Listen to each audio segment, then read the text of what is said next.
When the ball's in the air like that on a deep pass, what are you thinking when it's coming down to you? Just gotta have it. That's pretty much all. Just gotta have those. It's a great ball, so just gotta have those. That's all. A new era.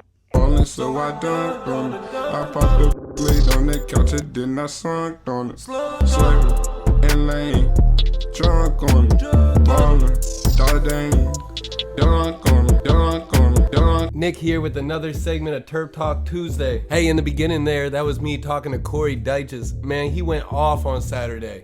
He was carrying the Terps when nothing seemed to really be going on offense. It seemed like he was a bright spot. He literally carried the Purdue defender 20 yards into the end zone before halftime. That might have been one of the wildest plays I ever seen in Maryland history. Too bad they didn't win that game, or that would have been on the Jumbotron before every game in the little intro video.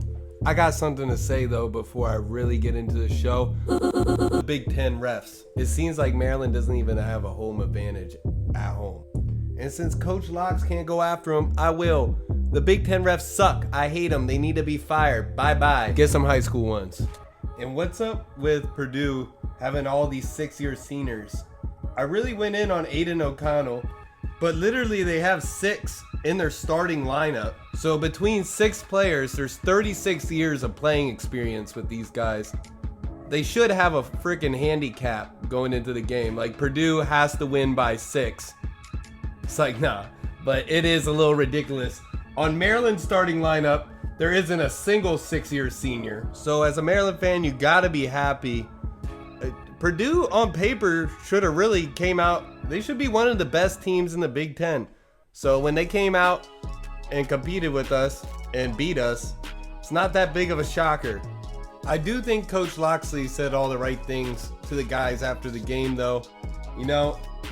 The refs did screw them out of the game, but Maryland had plenty of opportunities throughout that game where they did not score points on turnovers. Offense struggled to run the ball all game. It was really rough. And at the end, when Maryland needed a stop, they didn't just not get a stop. They allowed Purdue to score on back-to-back drives. The truth is, it's another week where Maryland could have beat a team 50-something to 20-something, but they haven't been taking their offense to that next level yet this year. And I don't know what's not clicking. It seems like there's stars all over the field. They got Dychess at tight end lighting them up. They got Bemis out on one side. They got Rakim Jarrett. They got Jones, Himby, Littleton. Why aren't they scoring the ball?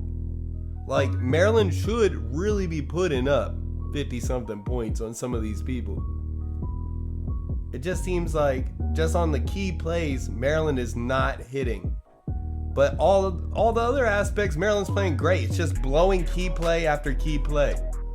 If Maryland starts getting stops on key plays or progressing the ball when they need to progress the ball, Maryland's going to start winning. On the last show, I talked about the key of the game was to stop Aiden O'Connell. They sacked him 5 times, but he must have been possessed of like the ghost of Drew Brees' legacy or whatever. And he put up 360 yards and he was clutch when it was time to be clutch. And they got a little baby Gronk on their team. That Payne Durham guy, he's a dog. When it was time at the end of the game, when they needed a touchdown, he knew exactly who to look for. But hey, all these guys he's been playing with for 5 or 6 years. So you think he would know at this point who's got it and who don't. But on another note, I really wish Littleton got more carries. I don't understand. He scored in 6 straight games, but he got to touch the ball only 6 times all game. All our other running backs only average under 4 rushes per carry. He was averaging 5. We should have just kept on feeding him the rock. I think he's one of our key players. I really like Littleton. I think he brings a spark to the team. He's got huge chunk runs. He's not just a power back to throw in on a goal line package or at fullback. I think if we put that guy in a little more, the game might have been a little different. Maybe Maryland would have held the ball a little more, had more possession time. I really like Himby though. I'm high on Himby, but he only got 7 touches too. There was a total of 25 rushes, and Talia was 6 of them. And of course, this game we got Ryland again out kicking 50-yard field goals. I mean, he missed it, and he's leading the country, I think, with 3. But we need to stop making him kick 50-yard field goals. He did, after missing that first one, he did make a 46 one later in the game. But man, if we just move the ball a little closer, he is automatic inside 50. If we need to work on, if they just get the ball closer and just work on putting points on the board, Maryland's gonna put up 50. Darrell Chomby finally had a breakout game. Got a couple sacks. That was nice to see in that forced fumble. Bennett, he stepped up, got his first interception of the season. He was looking pretty good too. But it comes down, yet again, Maryland just needs to start hitting these key plays. They blew the game. People were mad about that penalty in the 2-point conversion because, it's a 2-point conversion. Why does it need to be called? Our lineman was on the side of the ball halfway in the end zone. On an RPO, that's going to get called. Maybe not in college all the time, but definitely in the NFL. And I'm not mad with the call, It's just, he broke the rules, got caught doing it. It was pretty blatant. Just get your head in the game. No point to be 5 yards in the end zone when the PAT attempt is from the 3-yard line.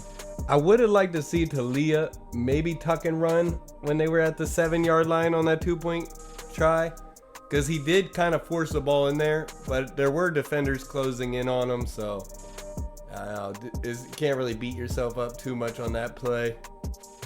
Definitely was a bummer. Everybody around me was pissed, mad, and everybody wanted to believe in the Terps. Everybody wanted to see them go 5-1, get ranked.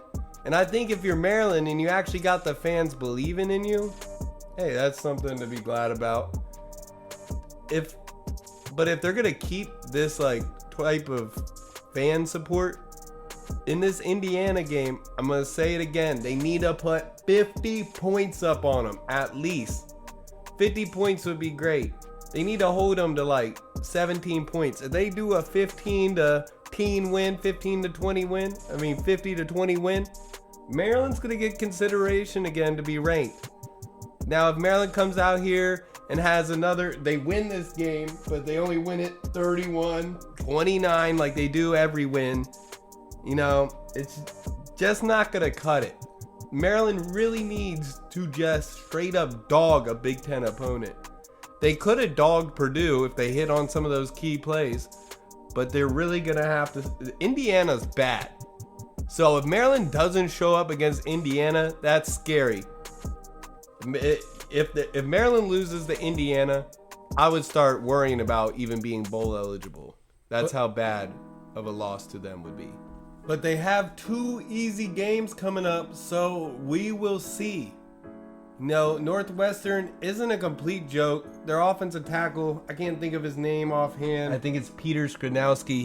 He's a dog. He's going to be a top 5 draft pick.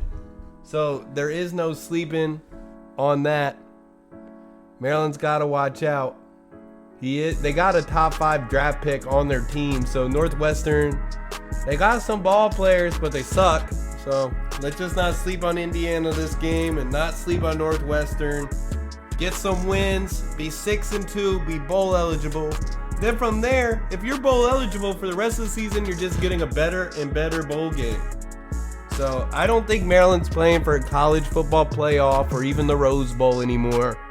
I think they're about all out of that stuff, but there's still stuff to be played for. So yeah, but you guys will see me at the Indiana game this week. I will be out there. I'm traveling to Bloomington. I will blog all of it on my Instagram this time.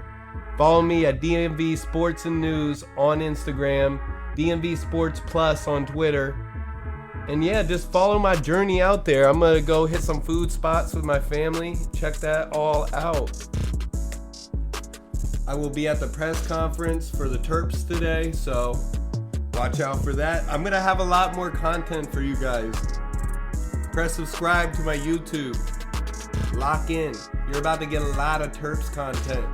About to be bringing it to y'all. D&B Sports and News, Terp Talk Tuesday. I'm out.